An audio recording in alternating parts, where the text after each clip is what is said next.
Part 1. The Science of Manipulation. Moving people without their will. Chapter 1. The Psychology of Manipulation. He who controls the mind controls the man, the human game. The invisible strings that move us. Have you ever found yourself doing something like buying a product, saying yes to a favor, changing your mind, and then later asking yourself, why did I do that? You weren't forced, you weren't begged, but you did it. That right there is the quiet force of manipulation at work. In this chapter, we are going to break down the psychology of manipulation. What it is, why it works, when it crosses the line, and how it is being used around us every single day, sometimes by people we trust the most. But don't worry, I won't be using difficult terms or academic language here. I will use clear, human-friendly examples, just like we are having a conversation over coffee. What is manipulation? Let us begin simple here. Manipulation is when someone influences your decisions, actions, or beliefs, but without your full awareness. It is about control, but not with force. It is silent, subtle, and strategic. Imagine this. Your friend keeps joking that you never help them wash their car. At first, you laugh at it off, but after a few jokes, you feel guilt. So next time they ask, you say yes. That wasn't a request. That was not persuasion. That was emotional manipulation. Now let us see the difference between manipulation, persuasion, and influence. Now let us not confuse these three. They are related but different. Now, what is persuasion? Persuasion is convincing someone using reason, emotion, or credibility. So may I ask you a question? Is it obvious? Yes. Is it always bad? No, sometimes it's good. Influence. Influence is gradually shaping, or I can say influence is the process or is a science of gradually shaping thoughts or behavior over time. So, is it obvious? Sometimes. Is it always bad? No. What is manipulation? The very important thing that we are looking at this first chapter. Manipulation means secretly steering someone's decision for personal gain. Secretly steering someone's decision for personal gain. So may I ask you a question? Is it obvious? No. Or is it always bad? Often. Now, key point. Persuasion is not open. Influence is indirect. Manipulation is hidden. Why manipulation works on almost everyone? You might think that you are too smart to be manipulated. But here is the truth. Being smart doesn't protect you from manipulation. Why? Because manipulation doesn't attack your intelligence. It targets your emotions, your instincts, your biases, the invisible parts of your mind. Here's how. Number one, you want to be liked. Humans are social animals. We don't want to be seen as selfish or rude. Manipulators know this and use it against you. Example, a co-worker always says, "You are the only one I can count on." Now you feel special and you also feel trapped. And at the end of the day, you are manipulated. Number two, you avoid conflict. Most people hate saying no. So manipulators use pressure, guilt, or silence to create discomfort until you give in just to escape the tension. For example, a friend goes silent when you say you are busy. You then feel bad, so you cancel your plans just to make things right. Number three, you don't want to look bad. We all want to protect our image. Manipulators will use this to push you into doing things just so you are not seen as mean, weak, or ungrateful. For example, you are really going to say no after everything I have done for you? Sound familiar? Let's see the real example. The kind boss who controlled everyone. Let us talk about Brian, a regional sales manager. Brian was friendly, charming, and always smiling. But under that warm smile was a master manipulator. Here is what he did. He never directly ordered his staff. Instead, he would say things like, I know I can count on you to stay late night. You are my go-to person. Results? People stayed late, skipped family dinners, worked weekends, not because they had to, but because they felt like they couldn't say no. One employee, Sarah, said, I started resenting my job, but I couldn't explain why. Brian never forced me, but somehow I always felt obligated. That is manipulation, my friend, and it happens quietly. Now let us see common manipulation tactics. You will start noticing this. Manipulation is not always loud or obvious. In fact, the most dangerous kind often feels subtle, hidden beneath charm, guilt, or persuasion. Whether it is in personal relationships, office politics, clever ads, or even well-meaning parenting, manipulation thrives where awareness is low. Once you recognize the signs, you take back control. Let us go deeper now.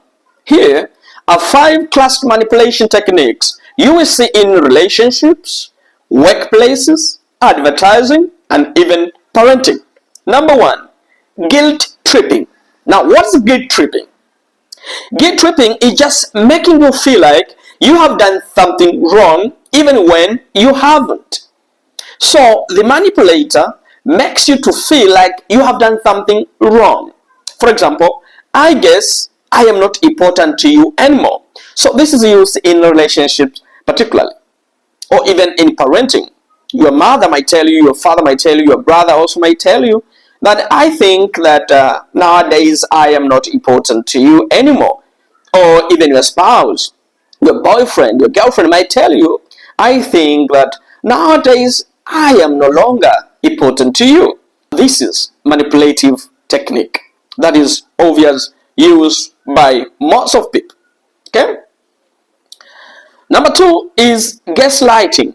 Now, what is gaslighting? Gaslighting is just to make you doubt your memory or your judgment so they can control your reality. For example, that is not what I said. You are imagining things again. See? So, if you see this kind of a reaction from the people, that you try to explain things obvious and you think that you are perfect on that things, but they tell you that that is not what I said. You are imagining things again.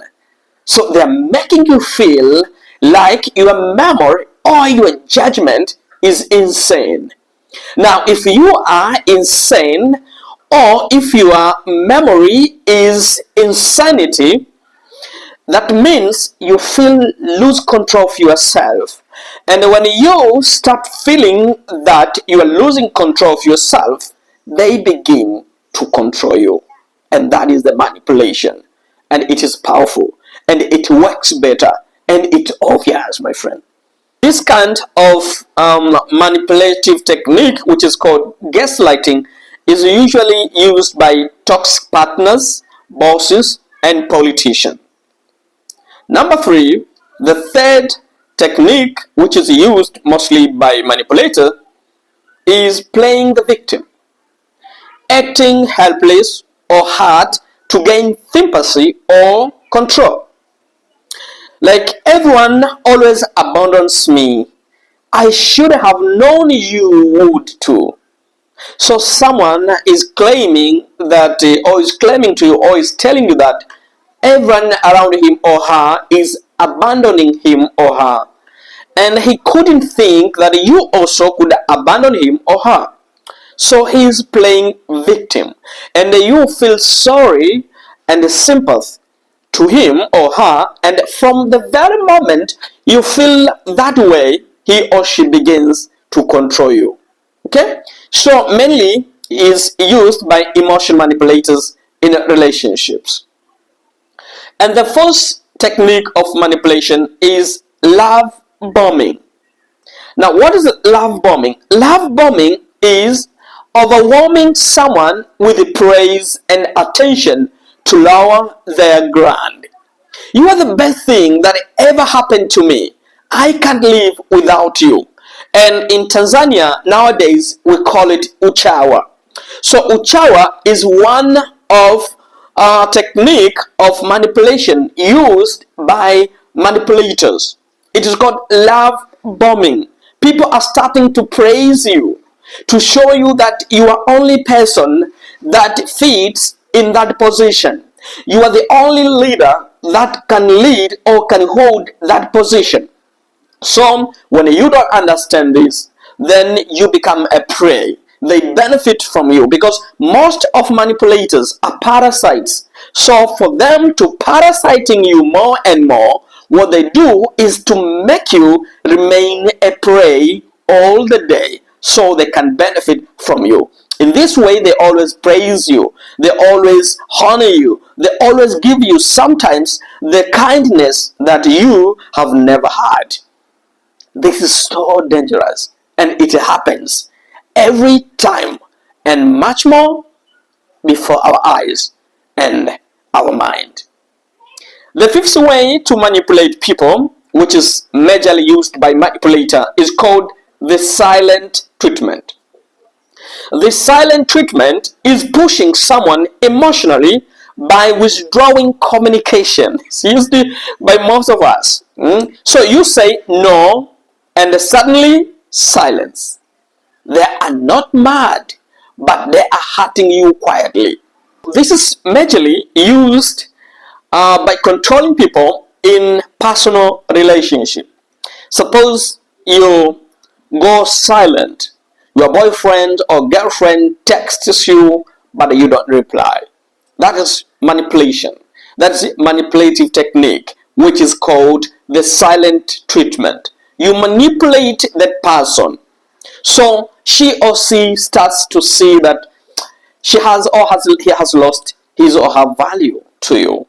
Then he starts kujibebish again, and then you become manipulator, and you take control of her or for him. That is happening always, every time through our life. So now comes a very important question: that is always manipulation dangerous? I can say often. I can say often.